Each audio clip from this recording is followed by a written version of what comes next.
యోబు గ్రంథము 12వ అధ్యాయం 7, 8, 2 వచనాలు నేను చదువుతాను, జాగ్రత్తగా వినండి. యోబు గ్రంథము 12వ అధ్యాయం 7, 8 వచనాలు. అయినను మృగములను విచారించుము, అవి నీకు బోధించును. ఆకాశ పక్షులను విచారించుము, అవి నీకు తెలియచేయును. భూమిని గురించి ధ్యానించేడలా అది నీకు బోధించును. సముద్రములోని చేపలను నీకు దాని వివరించును. దేవునికి స్తోత్రం. ఇక్కడ ఒక 3 విషయాలు ఈ రాత్రి మీ దృష్టికి నేను తెస్తాను, జాగ్రత్తగా. 1, మృగములను విచారించుము, అవి నీకు బోధ చేస్తాయి, బోధిస్తాయి అంటున్నాడు. అలాగే ఆకాశ పక్షులను విచారించుము, అవి నీకు తెలియజేస్తాయి అన్నాడు. కిందికి లైన్కి వస్తే, సముద్రంలోని చేపలను నీకు దాని వివరించును, బోధించును, తెలియచేయును, వివరించును. జాగ్రత్త. మృగాలు బోధ చేస్తాయంట. మనకు మృగాలు ఏం చేస్తాయంట చెప్పండి? ఏం చేస్తాయమ్మా? బోధ చేస్తాయి. మృగాలు బోధ చేస్తాయి. మృగములను విచారించండి, అవి నీకు బోధ చేస్తాయి అంటున్నాడు. బోధ. మృగాలు బోధిస్తాయంట మనకు. జాగ్రత్త వినాలి. మృగములు బోధిస్తాయంట మనకు. అలాగే ఆకాశ పక్షులు తెలియజేస్తాయంట. అలాగే సముద్రములోని చేపలు వివరిస్తాయంట. బోధిస్తాయి, తెలియజేస్తాయి, వివరిస్తాయి. జాగ్రత్త వినండి. మృగములంటే జంతువులే కదా. జంతువులను కూడా మృగాలు అంటే క్రూరత్వం కలిగిన మృగాలు, కనికరము లేనటువంటి మృగాలు. ఉదాహరణకు సింహాన్ని తీసుకుందాం కదా. సింహము అన్నిటికీ రాజు అని అంటారు. సింహాన్ని అడవిలో జంతువులన్నిటికీ రాజు అంటారు. ఈ సింహము ఏది కనబడితే అది తినేస్తుంది. అంతేనా? దానికి దొరికితే చాలు తినేస్తుంది. కనుక దాని స్వభావం ఏమిటి అంటే తినే స్వభావం. పీకలను కొరికి చంపి తినే స్వభావము అది. అప్పుడప్పుడు నేషనల్ గ్రాఫిక్స్లో పిల్లలు చూస్తున్న సమయంలో జంతువుల వేట కదా, జింకలను వేటాడి, బర్రెలను వేటాడి, అనేక జంతువులను వేటాడి మొట్టమొదటిగా కొత్తకాయ పట్టుకుంటుంది. అది చచ్చిపోయిన తర్వాత శుభ్రంగా దాని రక్తాన్ని పీల్చి చక్కగా తినడం ప్రారంభిస్తుంది. కనుక దాని స్వభావం ఏమిటి అంటే జంతువులను ఒకవేళ మనుషులు దొరికినా కూడా చంపి తినే స్వభావము సింహాంది. అయితే బైబిల్ ఏం చెప్తుందంటే ఈ మృగం దగ్గరకు వెళ్ళండి, మీకు బోధ చేస్తాయి అని చెప్తున్నాడు. ఎలా బోధ చేస్తాయి? రైట్. దానియేలు గ్రంథము 6వ అధ్యాయం. దానియేలు గ్రంథము 6వ అధ్యాయము 22వ వచనాన్ని చదివితే అక్కడ సింహాలు మనకు కనపడతాయి. అంటే దానియేలును సింహం బోన్లో పడేశారు. ఎక్కడ పడేశారు? దానియేలును సింహం బోన్లో పడేశారు. రాత్రంతా కూడా సింహాల దగ్గరనే ఎదురుగానే ఉన్నాడు దానియేలు. బాగా వినాలి. రాత్రంతా కూడా సింహము బోన్లోనే రాత్రంతా తెల్లగయ్యేంత వరకు కూడా దానియేలు సింహం బోన్లోనే ఉన్నాడు. మరి సింహాలు దానియేలు తినవచ్చును కదా. సింహాలు దానియేలును తినవచ్చును కదా. కానీ సింహాలు తినలేదు. దానియేలు రాత్రంతా సింహం బోన్లో ఉన్నా, ఎదురుగా కనబడుతూ ఉన్నా కూడా, వాటికి నోట్లో ఊరుతున్నా కూడా, తినాలని ఆశ పుట్టినా కూడా సింహాలు తినకుండగా రాత్రంతా అలాగే మౌనంగా ఉండిపోయినాయి. కారణం ఏమిటి అంటే ఇప్పుడు సింహాల దగ్గరికి వెళ్ళి మనం అడుగుదాం. సింహం దగ్గరికి పోయి అడుగుదాం, ఏం సింహం, నీ పని తినే పని కదా, వేటాడి చీల్చి జంతువులైనా మనుషులైనా చంపి తినే స్వభావం ఇది. రాత్రంతా కూడా దానియేలు మీ ఎదురుగానే ఉన్నాడు కదా, ఎందుకు తినలేదు అని సింహానికి మనం అడిగినట్లయితే ఆ సింహాలు మనకు బోధ చేస్తాయంట. ఒరే కూడా నువ్వు దేవుని మాట వినవురా, నేను దేవుని మాట వింటున్నా. నువ్వు దేవుని మాట వినవు, కానీ నేను దేవుని మాట విన్నా. ఏం చేశాడు? నా దేవుడు, నన్ను సృష్టించిన నా దేవుడు తన దూతలను పంపించి మీరు దానిలో టచ్ చేశారు, మీరు జాగ్రత్త అన్నాడు. నోరు మూసుకొని కూర్చున్నాడు. నోరు మూసుకొని కూర్చున్నాను. దానిలో నా సేవకుడు చూడి, మీకు ఆకలేస్తలేదంటే ఎందుకు ఆకలేస్తలేదు? నోట్లో నీళ్లు ఊరట్లేదా? ఎందుకు ఊరట్లేదు? మరి ఎందుకు తినలేదంటే నా దేవుడు చెప్పాడు మీరు టచ్ చేయొద్దు. దానిని రాత్రల్లా మీ దగ్గరే ఉంటాడు, కానీ అతన్ని మీరు టచ్ చేయొద్దండి అని నా దేవుడు చెప్పాడు. కాబట్టి అనే సింహము మనకు బోధ చేస్తుంది. నా దేవుడు చెప్పాడు, నా దాసును మీరు తినకూడదు, రాత్రల్లా మీ దగ్గరే ఉంటాడు. అతనికి ఇద్దరు వస్తే కూడా శుభ్రంగా పడుకుంటాడు, కానీ మీరు మాత్రం టచ్ చేయకూడదు. కనుక సింహాన్ని అడిగితే చెబుతుంది, నా దేవుడు నన్ను తినొద్దని చెప్పాడు, అందుకే నేను తినట్లేదు. అందుకే భక్తుడు రాస్తున్నాడు, మృగములను విచారించుము అవి నీకు బోధ చేస్తుంది. రాత్రల్లా సరే, ఉదయాన్నే దానిలు బయటికి తీసినారు. బయటికి తీసిన తర్వాత దానిల మీద నిందను మోపినటువంటి వారిని వారి భార్య పిల్లలందరినీ సింహంలో పడేశారు. బైబిల్ ఏం చెబుతుందంటే, ఇంకా వాళ్ళు అడుగు భాగమునకు వెలక, మీరు జాగ్రత్త వినండి, అంటే ఆ పైనుండి పడేస్తుంటే ఇట్లా నోరు తెరుచుకుని ఉన్నాయంట అవి సింహాలు, దానిల మీద నింద మోపినట్టు వారిగా. ఇంకా వాళ్ళు అడుగు భాగమునకు వెళ్ళక మునిపే ఎమకలతో సహితము పగల కొరికి తినేసాను అని ఉంది అక్కడ. దేవునికి స్తోత్రం చెప్తారా? హల్లెలూయా. అంటే సింహాలు దేవుని మాట వింటున్నాయి, అవి మనకు బోధ చేస్తున్నాయి. నువ్వంటే దేవుని మాట వినట్లేదురా బాబు, కానీ నేను వింటున్నా, నా దేవుని మాట నేను చెబదాట. అర్థమైందా? మృగములను విచారించుము అవి నీకు బోధ చేస్తా. రైట్, అలా పెట్టండి. నేను ఎక్కువ వివరించట్లేదు కానీ మీకు టచ్ చేస్తున్నా. రైట్, రెండో దానికి వద్దాం. ఆకాశ పక్షులను విచారించుము అవి నీకు తెలియచేయును. ఆకాశ పక్షులు, ఏమా వినండి, ఆకాశ పక్షులను విచారించుము అవి నీకు తెలియజేస్తాయి. ఆకాశ పక్షులు, ఉదాహరణకు కాకిని తీసుకుందాం. ఎవరిని తీసుకుందాము? కాకి స్వభావం ఏంటి? యాడ శవాలు ఉంటే ఆడ పోయి పీక్కుని తినే స్వభావం దాన్ని. ఇంకో విషయం ఏంటి? ఏదైనా ఎత్తుకుని పోయి తినే స్వభావం కాకిది కదా. ఎక్కడైనా ఏదైనా ఎతకపోయి తినేది కాకి స్వభావం ఉందండి. అయితే ఈ కాకి దగ్గరికి పోయి మనం కూడా అడగొచ్చు, ఏమండి ఎలా? ఈ కాకి ఏం చేసింది?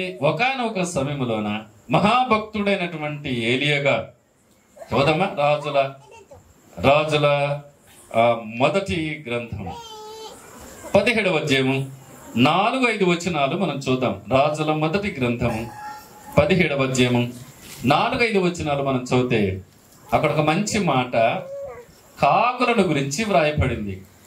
దేవుడు ఏలితో మాట్లాడుతున్నాడు, ఇదో నువ్వు పోయి పలాని వాగు దగ్గర ఉండు, నేను కాకోలములకు ఆజ్ఞాపించాను అని చెబుతూ, నువ్వుకి తినడానికి ఆహారము ఏంటి? ఉదయము సాయంత్రము రాజభవనములో నుండి ఏటి దగ్గరకి రొట్టెలు తీసుకెళ్తున్నాయి, మాంసము ముక్కలు తీసుకెళ్తున్నాయి. దేనికి స్తోత్రం, హల్లెలూయా చెప్పండి. వాగు దగ్గర ఉన్నాడు ఏలియా, నువ్వు అక్కడ ఉండు, నీకు ఆహారాన్ని కాకులం ద్వారా పంపిస్తాను, మనసు ద్వారా కాదు. ఎవరి ద్వారా? కాకుల ద్వారా. రాజు భవనం పైన మంచి రొట్టెలు ఉదయం సాయంత్రం. ఇప్పుడు కూడా పల్లెటూరులో వెళ్తే ప్రతిరోజు ఉదయం రాత్రి జొన్న రొట్టెలే ఉంటాయి ప్రతి ఇంటి. ఎందుకంటే నేను పల్లె తిరిగి అలవాటు కాబట్టి సాయంత్రం కూడా ప్రార్థనకు పోయినప్పుడు ప్రతి ఇంటికాడ చూడు రొట్టెలు చేస్తూనే ఉంటారు. ఏమండి, రొట్టెలు మాంసం ముక్కలు రాజు భవనం పైన రాజు కొరకు పెట్టేవారంట, ప్రత్యేకమైన భవనంలో. ఈ కాకులు దూరి ఆ రొట్టె పట్టుకుని నోటితో ఆ మాంసం ముక్కలు పట్టుకొని ఎక్కడొచ్చేవంట? డైరెక్ట్ గా దేవుని సేవకుడైన ఆ ఏలి దగ్గరికి వచ్చి, ఇదిగో తీసుకోయా, ఈ రొట్టె తీసుకోయా, మాంసం ముక్కలు తీసుకో అని ఇచ్చేవారు. ఇప్పుడు కాకిని అడుగుదాం, కాకి నీకు మటన్ అంటే ఇష్టం కదా అంటే ఎందుకు ఇష్టం లేదు, సత్యంత ఇష్టం అంటది. మరి రాజభవనంలోటి కొన్ని కిలోమీటర్ దూరంలో వెళ్ళాలా ఏలి దగ్గరికి, ఆ వాగు కిద్దురుని వాగు దగ్గరికి వెళ్ళాలా. మరి ఏం తినబుద్ధి కాలేదని కానీ ఎందుకు తినబుద్ధి అవుతలేదు, నోట్ల నీళ్ళు నోట్లో కూడా నీళ్ళు ముక్కుతోటి కరుచుకుని నోట్లన్నీ కరుచుకుని పోతున్నాయి కదా కాకులు. ఏమి ఎందుకు తినాలా అంటే అప్పుడు కాకులు చెప్తాడు, ఎవరెత్తి కూడా నా దేవుడు తినొద్దన్నాడు, నా దేవుడు తినొద్దాం, నా సేవకునికి మీరు తినేరు జాగ్రత్త కబద్దారని చెప్పినాడు దేవుడు. అందుకే పొద్దున సాయంత్రం రొట్టెలు మాంసముకలు తీసుకుని పోయి ఇదిగో దేవుని సేవకుడు అక్కడ ఉన్నాడు ఆయనకి ఇస్తున్నాం. సరే, పక్షులను విచారించుము అవి నీకు తెలియజేస్తాయి. ఇప్పుడు పోయి కాకినాడితే ఏం చెప్తుంది, దేవుడు నన్ను తినొద్దంటాడు అందుకే నేను తినను. మీకు ఆకలేస్తలేదంటే ఎందుకు ఆకలేస్తలేదు, దొరికినేదల్లా తినే స్వభావం అది. మరేమంటే నా దేవుడు చెప్పాడు పక్షులను విచారించుము అవి నీకు తెలియజేస్తుంది. రైట్, మూడవ దానికి కూడా వద్దాం రండి. సముద్రము చేపలను నీకు దాని వివరించును. యోనా గ్రంథం 1వ అధ్యాయం 17వ వచనాన్ని మనం చూద్దాం. యోనా గ్రంథం 1వ అధ్యాయం 17వ వచనం. యోనాను సముద్రంలో ఎత్తి పడేస్తే ఒక మత్స్యానికి చేపకు దేవుడు ఆజ్ఞ ఇచ్చాడంట, ఇదో నా సేవకుని సముద్రంలో పడేస్తున్నారు, నువ్వు శుభ్రంగా మింగి కడుపులో 3 రోజులు దాచిపెట్టుకో అని చెప్పాడంట. దేవునికి స్తోత్రం, హల్లెలూయా. ఏంటి, నా సేవకుని సముద్రంలో పడేస్తున్నారు కాబట్టి నువ్వు శుభ్రంగా మింగి 3 రోజులు ఏంటి 3 రోజులు చక్కగా లోపల దాచిపెట్టుకో, నేను ఆజ్ఞ ఇచ్చినప్పుడు తర్వాత కక్కేల మలను. యోన ఎట్లా ఉన్నాడో అట్లనే కక్కలను. ఆయనకి నీ పళ్ళు కానీ లోపల నీ ఏవి కూడా ఆయన డిస్టర్బ్ చేయకూడదు. రెండవది ఏది కూడా హాని కలగకూడదు. ఆ చేప కూడా ఆ మత్స్యం కూడా కనీసము పళ్ళకు తగలకుండా యోనాను మింగి 3 రోజులు కడుపులో పెట్టుకుందంట. ఎంత అద్భుతం అండి. తర్వాత మళ్ళీ ఆజ్ఞాయించడం, ఒకసారి కక్కుంటే శుభ్రంగా కక్కింది, ఏటి ఒడ్డుకి పోయి కక్కేసింది, అవతలకు పోయినారు. ఇప్పుడు చేపను కూడా అడుగుదాం, ఏమని చేపలను విచారించు మధ్యన సముద్రములను చేపలను నీకు దాన్ని వివరించును. ఇప్పుడు వివరిస్తున్నంత ఏం చేప 3 రోజులు ఆయన పెట్టుకున్నాం అరగలేదా అని అడిగితే మనకు మనం అరగలే అంటారు.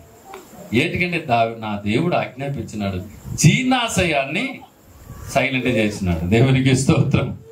నాలో ఉన్న జీర్ణాశయాన్ని ఏం చేసినాడు, సైలెంట్ చేశాడు. జాగ్రత్తగా లోపల ఉన్న అవయవాలన్నీ ఆయనే కదా సృష్టించింది. మానవునికి అవయవాలు దేవుడు ఎట్లా సృష్టించాడో మీరు రెఫరెన్స్ గుర్తుపెట్టుకుంటారా? యెషయా గ్రంథము 44:2 వచనంలోన, అలాగే యోబు గ్రంథము 10వ అధ్యాయము 8-11 వచనాల్లోన, అలాగే 139వ కీర్తన భాగం 13వ వచనంలోన దేవుడు మానవునిక నిర్మాణాన్ని అవయవాలు ఎలా చేశాడో అందులో ఉంటాయి. అలాగే చేపలను కూడా అంతే, దేవుడే ప్రతి అవయవాన్ని పాటుగా. అందుకే నేను రాసిన 5 పుస్తకంలో నువ్వెవరు నీకు తెలిసిన అనే పుస్తకంలో నేను బాడీ యొక్క మానవుని యొక్క బాడీని గురించి రాశాను. మీరు చదువుకున్న వారు తీసుకొని చక్కగా మీరు చదువుకోవచ్చు. కనుక ప్రియులారా, సముద్రంలోని ఈ మత్స్యము అనగా ఈ చేప ఏమండి పొయ్యి అడిగితే ఎందుకు నువ్వు అరిగేయలేదు, యోనాను 3 రోజులు ఉన్నాడు కదా నీ కడుపులో, ఎందుకు అరిగేయలేదంటే నా దేవుడు నన్ను సైలెంట్ చేశాడు. ఏ అభయం కూడా కదలట్లేదు. ఏమి ప్రతిదీ మింగుతున్నావు కదా అంటే ఆ 3 రోజులు కూడా ఏంది మింగలే నేను, ఎందుకంటే ఆయనను కాపాడుకోలే కదా. అవి అరిగితే ఈయన కూడా అరుగుతాడు. చూసారా, ఫాస్టింగ్ ప్రేయర్ చేసింది చేప. ఏమి స్తోత్రం చెప్పారా. మనం 3 పూటలు తింటాం, 1 పూట కూడా ఉపవాసం చేయడం. డోన్లో మంగళవారం శుక్రవారం ఉపవాస ప్రార్థన జరుగుతుంది. ఇంటికాడ ఉన్న స్త్రీలు వచ్చి ప్రార్థన చేస్తారు. కొంతమందిని అడుగుతుంటా, ఏమో 1 పూట నువ్వు ఉపవాసం ఉంటావంటే ఉండాలని ఉందయ్యా కానీ ఆకలి మండేస్తుంది తినేస్తాం అని అంటారు. మా జేజమ్మ ఉండేది మా ఇంటికి కొంచెం అంటే కొంచెం గింత ఒక 10 అడుగుల గింతగా మరేమో ఇంతంతా ఉంటుంది చర్చి. ఆదివారం పూట ఆమె ముస్లిం, ఆదివారం పూట ఆరాధన అంటే బల్లారాధన అయిపోయేంత వరకు భోజనం చేయకూడదని ఇప్పటికీ క్రైస్తవులు దోన్లో కూడా చాలా మంది ఆరాధన అయిపోయేంత వరకు ఏం భోంచేయరు. అది ఒక ఆత్మీయమైనటువంటి కోణం అనుకోండి. అట్లా ఒక రోజు ఏం చేసింది మా జయమ్మ, ఈ రోజు బల్ల అయిపోయేంత వరకు నేను తినకూడదు అని మధ్యకు వచ్చిందంట. మధ్యకు వచ్చింటే ఆకలి అయిందంట, ఎనికిపోయి శుభ్రంగా తిని మళ్ళీ వచ్చింది. ప్రేయర్ అంతా అయిపోయిన తర్వాత చెప్తుంది, ఏమొస్తున్నాయినా ఉందామని వచ్చినాను కానీ ఆకలి చాలా బాబా 12 గంటకి అయితే అంతసేపు నేను ఆడందని మళ్ళీ 8 వచ్చిందంట. ఏమండి అంటే ఫాస్టింగ్ ఉండాలంటే చాలా కష్టం.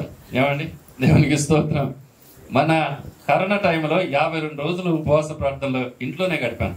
మొన్న కూడా అక్టోబర్ నెల, డిసెంబర్ నెల 72 రోజులు ప్రభు, నేనేదో గొప్ప చెప్తున్నానని కాదు కానీ ప్రభు సన్నిధిలో ఉపవాస కూడికి ఉంటే ఉపవాసం చేస్తే చాలా అద్భుతాలు ఉంటాయి. రైట్, సరేలేదు.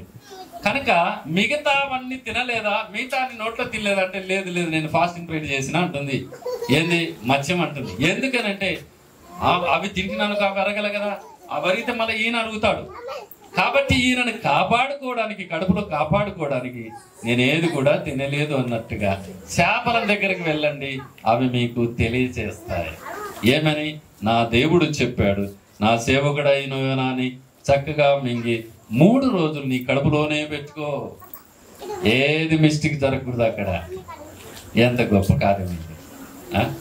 మృగములను విచారించుము, బోధ చేస్తాయి. పక్షుల దగ్గరికి వెళ్ళండి, తెలియజేస్తాయి. సముద్రంలోని చేపల దగ్గర వెళ్ళండి, వివరిస్తాయి. అప్పుడు మనకు అర్థం చేసుకోవాల్సినవి ఏం చేయాలంటే, మృగాలైనా దేవుని మాట వింటున్నాయి, పక్షులైనా దేవుని మాట ఉంటాయి, సముద్రంలోని చేపలైనా దేవుని మాట వింటున్నాయి. మరొక మాట నేను మీకు జ్ఞాపకం చేస్తాను. ప్రియులారా, చెట్లను గురించి కూడా ఒక చెట్టు మీద సన్నిధిస్తాను. న్యాయాధిపతుల గ్రంథం చదవండి ఒకసారి. న్యాయాధిపతుల గ్రంథము 9వ అధ్యాయము 12-13 వచనాలు ఒకసారి చదివితే అక్కడ ఒక చెట్టు ఉంది. చెట్టు పేరు చెప్తారా?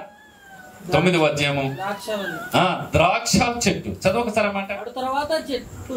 అటు తర్వాత చెట్లు వచ్చి మమ్మను ఏలుమని ద్రాక్షావళిని అడగగా, ద్రాక్షావళి జాగ్రత్తమైన మీరు, నేను దేవుణ్ణి మానవులను సంతోష పెట్టుట విడిచిపెట్టి మీ మీద రాజు అయి ఉండటానికి నేను రాను అన్నాడు. మీరు జాగ్రత్త వినండి. ఇప్పుడు చెట్ల దగ్గర పోయి వివరిస్తే కూడా చెట్టు కూడా చెబుతుందంట.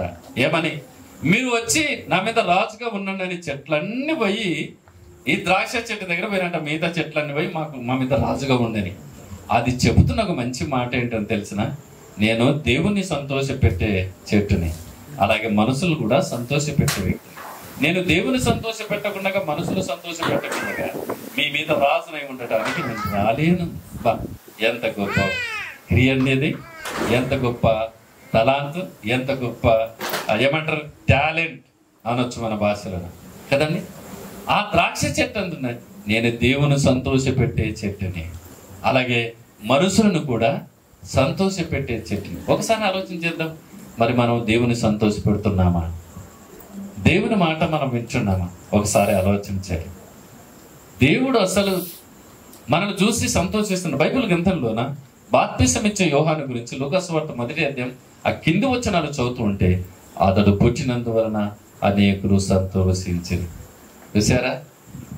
బాప్తిసం ఇచ్చే యోహాను పుట్టినందుకు అనేకులు సంతోషించారు. ఏమండి? అనేకులు సంతోషించారు. యెహోరాము అన్నటువంటి ఒక వ్యక్తి ఉన్నాడు, బైబిల్ చెబుతుంది. అతడు చచ్చినందువలన అనేకులు సంతోషించారు. ఎంత విచారం! బాప్తిసం ఇచ్చే యోహాను గురించి బైబిల్ చెప్తుంది, అతడు పుట్టినందువలన అనేకులు సంతోషించారు. కానీ యెహోరాము అనేటువంటి ఒక రాజు ఉన్నాడు, అతడు చచ్చినందువలన అనేకులు సంతోషించారు. మీకు ఒక మాట ఈ సమయంలో నేను మీకు జ్ఞాపకం చేస్తాను.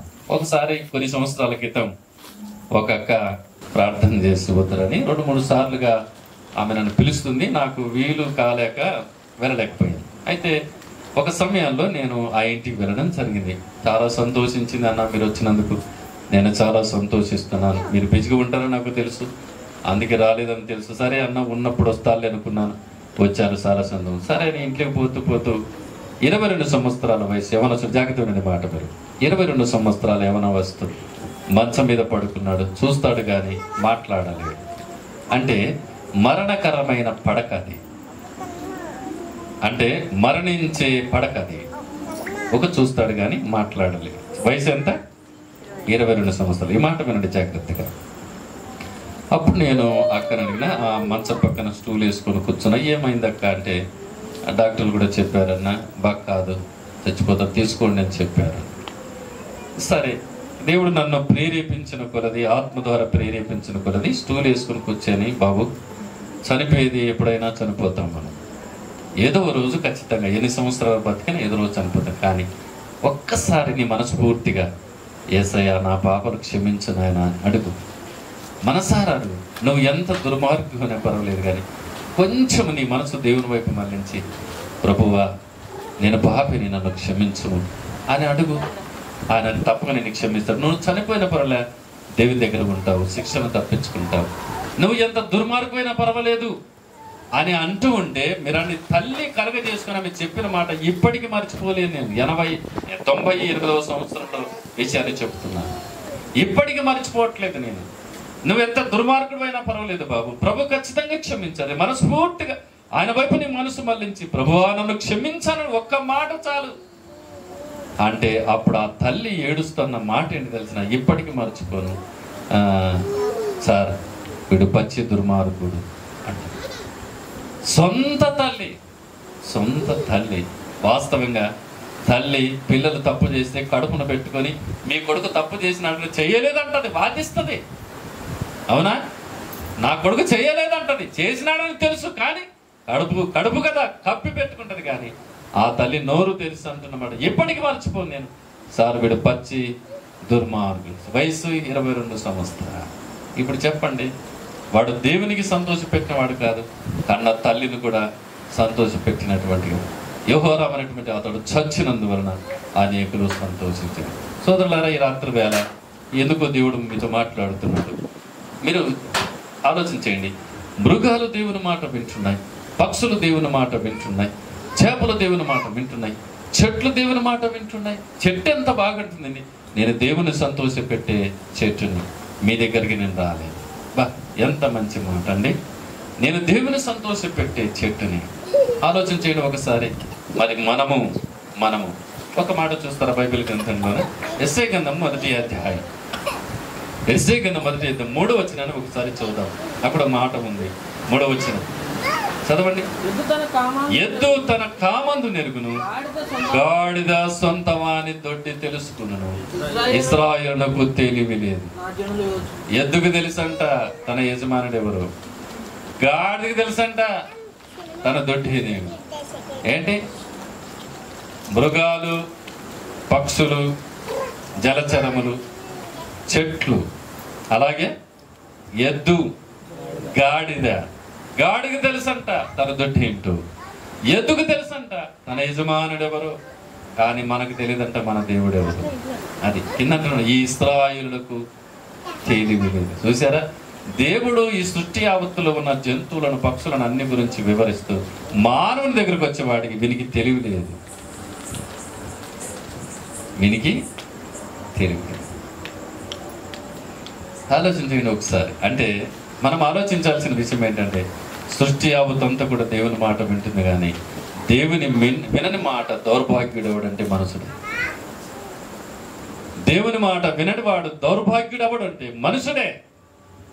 అందుకే కింది వచ్చినానికి రండి, ఆ జనాల గురించి దేవుడు ఎట్లా చెప్తున్నాడు చూడండి. పాపిష్టి జనమా. చదివి ఎన్నో వచనం అండి? 4వ వచనం. పాపిష్టి జనమా, దోషభరితమైన ప్రజలారా, దుష్ట సంతానమా, చెరుపు చేయి పిల్లలారా, మీకు శ్రమ. చూసారా? వాస్తవంగా దేవుడు తను పుట్టించుకున్నటువంటి జనాలను ప్రేమ చేత రండి నా దగ్గరికి, రండి నా దగ్గరికి, రండి నా దగ్గరికి అని పిలిస్తే రాకపోవడానికి అంటున్నాడు. మీరు పాపిష్టి జనం, మీరు దుష్ట సంతానం, చెరుపు చేసే పిల్లలు, మీకేం దొరుకుతుందో తెలిసిన శ్రమ దొరుకుతుంది, మీకు శ్రమ అంటున్నాడు. సృష్టి యావత్తు దేవుని మాట వింటుంది. మరొక మాట చూస్తారా? యెషయా గ్రంథం 43వ అధ్యాయం 20వ వచనాన్ని ఒకసారి చూడండి. యెషయా గ్రంథము 43వ అధ్యాయము 20వ వచనాన్ని చూడండి.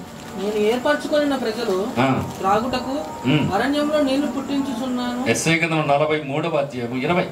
చదువు.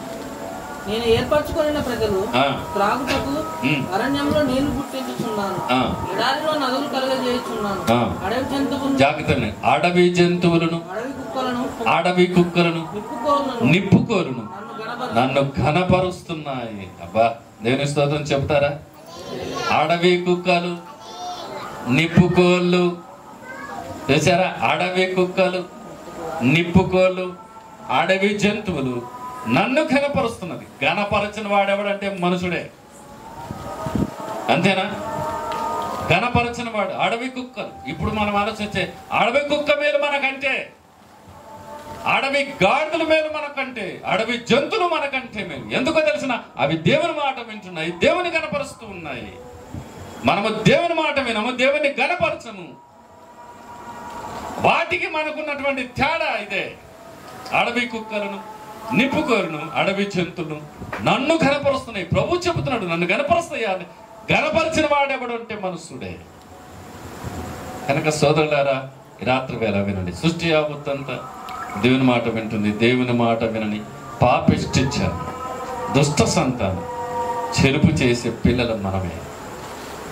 ఇది దేవుడు ఎంత బాధతో చెబుతున్నాడో తెలిసిన? అసలు వాస్తవంగా మనమంటే చాలా ప్రేమ ఆయనకు. యోహాను సువార్త 3:16 దేవుడు లోకమును ఎంతో ప్రేమించిన కాగా తన అద్వితీయ కుమారునిగా పుట్టిన వారిని విశ్వాసముంచువాడు నశింపక నిత్య జీవం పొందినట్లు ఆ పరలోకములో ఉన్న ప్రభువును ఈ భూలోకానికి పంపించాడు. మనకు మన పాపము శిక్షనంతా తన పైన వేసి మన పాపములను విడిపించడానికి ఆ కొరడా దెబ్బలు, ముళ్ళ కిరీటము, సిలువ భారం, ఏమండి, మేకులతో కొట్టబడి ఎంత ప్రేమించాడో తెలిసిన? ఆ సిలువ మరణము పొందినంతగా దేవుడు మనల్ని ప్రేమిస్తే ఈరోజు మనం దేవుని మాట వినకుండా, దేవుని ఘనపరచకుండా, దేవునికి లోపడకుండా, దేవుణ్ణి సంతోషపెట్టి వారం కాకుండా దేవుణ్ణి దుఃఖపెడుతున్నాం మనం, దేవుణ్ణి ఆయాసపడుతున్నాం మనం. అందుకే యాకోబు అంటాడు యెషయాలో, నీ పాపముల చేత నువ్వు నన్ను విసిగించితివి, నీ దోషముల చేత నువ్వు నన్ను విసిగించితివి. చూసారా? విసిగిపోతున్నాడు ఆయన మనం చేసే పాపాలను బట్టి. విసిగిపోతున్నాడు ఆయన, ఆయాసపడుతున్నాడు. అందుకే కింద ఆదికాండం 6:5-6 చదివితే, నేను నరులను పుట్టించినందుకు సంతాపపడదు. చూసారా? ఏడుస్తున్నాడంట ఆయన. ఎందుకు పుట్టించినా నా విన్ని? ఈరోజు మన పిల్లలు మన మాట 2-3 సార్లు బుద్ధి చెప్పిన మాటకు పోతే ఏమంటాం? ఒరే, నా కడుపులో చెడగొట్టినావు, నిన్ను కన్నందుకు నేను తండ్రి తల్లి నన్ను చెప్పుకోవడం నన్ను సిగ్గేస్తుందిరా, నా మొక్కం చూడ, వెళ్ళిపో అంటామా లేదా మనము? ఖచ్చితంగా. ఆ ప్రభు బాధ ఎవరు అర్థం చేసుకుంటారు? ఆ దేవుని మనస్సును ఎవరు అర్థం చేసుకుంటారు? రండి, నా దగ్గర రండి, మీకు విశ్రాంతిని ఇస్తానని పిలుస్తున్న ఆ దేవుడు పాపిష్టి జనం అనిపించుకోవాల్సి వచ్చింది, దుష్ట సంతానం అనిపించుకోవాల్సి వచ్చింది. మీకు శ్రమ అంటున్నాడు ఆయన. ఆశీర్వదించాల్సిన దేవుడు తన నోటి ద్వారా మీకు శ్రమ. అడవి కుక్కలను, నిప్పుకోలను, అడవి జంతువులు నన్ను ఘనపరచును కదా. చెట్లు ఎంత బాగుంటున్నాయి, మేము దేవుణ్ణి సంతోషపెట్టేవా. కనుక సోదరులారా, ఈ రాత్రి వేళ ఆత్మదేవుడు మీతో సూటిగా మాట్లాడుతున్నాడు. ఆలోచన చేయండి, మనం దేవుని మాట వింటున్నాం.